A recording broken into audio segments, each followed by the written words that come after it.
आज जो लड़ाई, जो आपको दौड़ाया, जो भागदौड़ मची, जो गांव से शहरों में दौड़े, अपने बच्चों को पढ़ाई के लिए तैयार किया, पैकेज के लिए तैयार किया, बड़ी कंपनियों में नौकरी के लिए तैयार किया, तो उसके पीछे एक ही चीज थी। क्या था? पैसा, रुपया। तो जी रुपया ही था ना, और तो कोई चीज नहीं थी। और अगर आपको पता चले कि रुपया है ही नहीं जो आपको दिया जा रहा है, फिर आपके पैरों के नीचे की जमीन खिसक जाएगी कि इतने साल, इतनी जिंदगी जो खोई, या कागज के टुकड़े इकट्ठे करने में लगाई। और जो चीज कमानी थी, समाज कमाना था, लोग कमाने थे, इज्जत कमानी थी, भाईचारा कमाना था, प्रेम कमाना था, शांति कमानी थी, उसमें उसके पीछे दौड़े नहीं। और जिस चीज के पीछे दौड़े वो है ही नहीं समाज में, वो कहीं नहीं है। अगर यकीन ना हो तो आपको मैं एक बात बताता हूं, उससे अपनी बात को पूरा करता हूं। नोट छपने की एक प्रक्रिया होती है, अगर आपको पता ना हो। नोट छपने की प्रक्रिया में एक चीज होती है कि उस नोट के बराबर का रुपया सरकार अपने पास सुरक्षित रखती है। और रुपये का असली जो मोल है, असली जो नाम है, वो गोल्ड सिक्योरिटी के रूप में रखा जाता है। वही रुपया है। ये जो जेब में आप लेके घूमते हो, ये रुपया नहीं है, ये रुपये का नोट है। जैसे कोई दुकानदार या कोई गाड़ी वाला, कोई एजेंसी वाला आपको पर्ची बना के दे दे कि जाओ उस पेट्रोल पंप पे जाके 5 लीटर डीजल ले ले, तो वो 5 लीटर की पर्ची है, 5 लीटर का नोट है, वो 5 लीटर का नोट प्रोमिसरी नोट बोलते हैं। तो जो आपको दिया जा रहा है ये रुपये का नोट है। अगर उसके ऊपर लिखा हुआ है 10 रुपया, इसका मतलब 10 रुपए सरकार के पास रखे हैं आपके। आप जब चाहो वो नोट देकर और अपने 10 रुपये ले सकते हो। 10 रुपये मतलब 10 रुपये के बराबर का सोना। और आज जो कानून है इस वक्त इस देश के अंदर, उस कानून के मुताबिक अपने 1 रुपये की कीमत है 550 मिलीग्राम सोना। 777 मिलीग्राम सोना है वैसे तो ऑफिशियली, लेकिन वो उन्होंने घपला कर रखा है, तो हम 777 ही बोलेंगे। 1 रुपये का मतलब 777 मिलीग्राम सोना। इस मीटिंग के बाद आप में से जिसको उस चीज के दस्तावेज चाहिए हमसे मांग लेना, हम आपको ऑफिशियल दस्तावेज देंगे। उसके पहले आपको एक किताब देंगे जिस बंदे ने इसके ऊपर रिसर्च करी है 18-20 साल, जो कोर्ट में केसेस चल रहे हैं, जो उसके कानून हैं और कौन से एक्ट हैं, कॉइनेज एक्ट से लेकर के और उस तक। और रुपए का जो इन्होंने मानदेय बढ़ाया, जो मान घटाया है, इन्होंने अवमूल्यन किया है, वो एक्चुअली हमारे कानून में, भारत के कानून के अंदर उसमें नॉन बेलेबल है और आजीवन कारावास की सजा है। तो यदि इस देश के लोगों को जागरूक हो जाए तो आपके 1 रुपये के बराबर 777 मिलीग्राम सोना देना पड़ेगा सरकार को, अगर आप लोग जागरूक हो गए तो। ये आपको मालूम ही नहीं है। लेकिन आपकी इस अनजानेपन का फायदा उन्होंने कैसे उठाया? उन्होंने नोट छापने स्टार्ट कर दिए अपनी मर्जी से। कैसे छापने स्टार्ट कर दिए? इस खेल को समझने के लिए मान लेते हैं कि मैं नोट छापने वाली मशीन हूं, मैं नोट छापने वाली एजेंसी हूं। नोट कौन छापता है?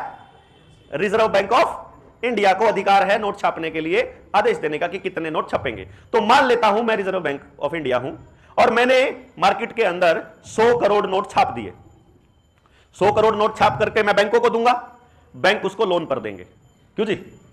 बैंक उस पैसे को लोन दे देंगे ना, किसान को, उद्योगपति को, किसी को। बैंक अपने पास रख के क्या करेगा? अब यहां से आपकी भागीदारी शुरू होती है। मैंने 100 करोड़ रुपए छाप दिए और आपको लोन दे दिया सबको। 100 करोड़ रुपए मार्केट में है, मैं कितने का मालिक हूं? 100 करोड़ का। आपसे जब मैं पैसा लेने कहूंगा भी मेरे पैसे दो, तो कितने का मालिक हूं मैं? 100 करोड़ का। आपके पास वो पैसा पड़ा है, मैंने ब्याज लिया 10% का, साल में 10 रुपए 100 रुपए पे, तो 100 करोड़ पे 10 करोड़। तो 1 साल के बाद मैं कितने का मालिक हो गया? 110 करोड़। मार्केट में कितना पैसा पड़ा है? आपके पास 100 करोड़ है, क्योंकि आपके पैसे अभी ब्याज नहीं है। भाई तो है नहीं कि आपके रुपये अंडे दे देंगे और रुपए बन जाएंगे, ऐसा नहीं होगा। आपका पास 100 करोड़ है, मेरे पास 110 करोड़ है। लेकिन असल में बैंक को पैसा 1 साल बाद नहीं मिलता है। बैंक को पैसा अगले महीने ही मिलना शुरू हो जाता है किस्त के रूप में। और जैसे ही अगले महीने आता है, बैंक उसको फिर ब्याज पे दे देता है, फिर अगले महीने आता है फिर ब्याज पे देता है। इस तरीके से बैंक ब्याज के ऊपर ब्याज लेता रहता है। तो जो इफेक्टिव जो ब्याज का रेट पड़ता है, आप अगर अपनी जो गाड़ी की इंस्टॉलमेंट बनाते हो ना, और हर महीने जो आप उसको देते हो और उसके ऊपर ब्याज कैलकुलेट करोगे, तो आपको दिखता वो 10% है, असल में 48-48% पे ब्याज दे रहे होते हो आप उसका, आपको पता भी नहीं चलता। तो असल में बैंक का जो इफेक्टिव जो परसेंटेज का रेट है वो लगभग 50% पड़ता है। और आप में से जिसने भी फाइनेंस का काम करा हो उसको मालूम है कि लाख रुपए में 10 लाख की टोपी घुमाई जा सकती है बड़े प्यार से। क्यों जी? सबको मालूम है ये, क्योंकि ब्याज का रुपया होता नहीं, वो हवा हवा में होता है, कागज कागज में आकर होता कितने भी नहीं हो। मिल गया ना मिल गया। ठीक है जी, ठीक है जी। जो ब्याज में डील करते हैं उनको सबको पता है। अब क्या होता है, 50% का रेट है। अब मैंने पहले साल 100 करोड़ रुपए छापा, तो मुझे महीने दर मिलके और ऐसे करके एक साल के बाद 50% के हिसाब से मेरे कागज में बही में लिखा गया 150 करोड़। तो मैं कितने का मालिक? 150 करोड़ का। 100 करोड़ तो थे ही वो मेरे, 50 और आ गए, तो मैं 150 करोड़ का मालिक। लेकिन मार्केट में रुपया कितना है? 100 करोड़। अब ये जो पहले साल में 150 करोड़ हो गया, अगले साल में ये 150 का दुगुना होने वाला है, 1.5 गुना होने वाला है, 225 करोड़ रुपया हो गया दूसरे ही साल में। और मार्केट में कितना रुपया है? वही 100 करोड़। मार्केट में 100 करोड़ और मैं मालिक बन गया 225 करोड़ का।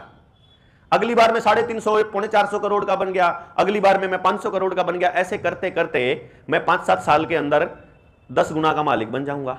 शेयर बाजार में भी तो यही चल रहा है। शेयर बाजार में भी यही चल रहा है, हवा में पैसा, हवा में सब कुछ। अब आप एक बात सोचिए कि भारत के अंदर इस इकोनॉमी का क्या रेट है, किसी को मालूम है?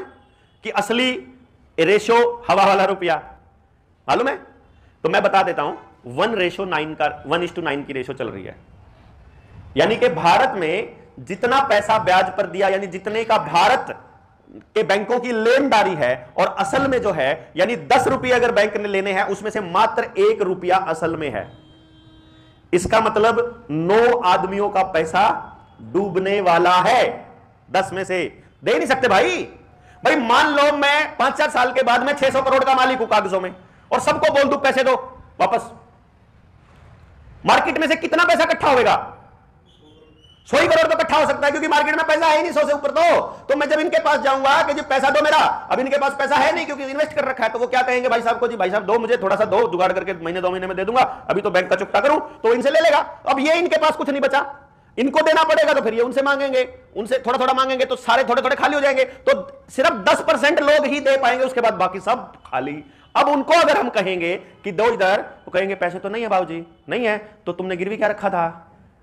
मकान, जमीन, कार, डंगर, फ्रिज, कूलर, पुरानी कार, गोल्ड, कुछ भी रखा था, अब देना पड़ेगा। और आपको जान करके खुशी होगी, यही कारण है कि आज आपके पास दिन में अगर 100 कॉल आती हैं, तो उनमें से 10 कॉल तो इस बात की आती है कि लोन ले लो, लोन ले लो, डंगर पे ले लो, सोने पे ले लो, पुरानी कार पे ले लो, नई कार पे ले लो, फ्रिज पे ले लो, घर पे ले लो, पहले ले रखा हो एक और ले लो, उसने उतार के एक और ले लो, लोन ले लो। आती है ना? क्योंकि वो आप तो मेहनत करके कमाते, वो तो छापते हैं, और उनको ये मालूम है कि हमको केवल एक आदेश पारित करना है कि पैसे दो, और सबके हाथ खड़े होने वाले हैं। अब एक बात समझिए, अगर आपका पैसा आप चुका नहीं पाएंगे, तो आपकी जमीन किसकी हो जाएगी? बैंक की हो जाएगी। और जब बैंक रिलायंस का हो जाएगा तो किसकी हो जाएगी?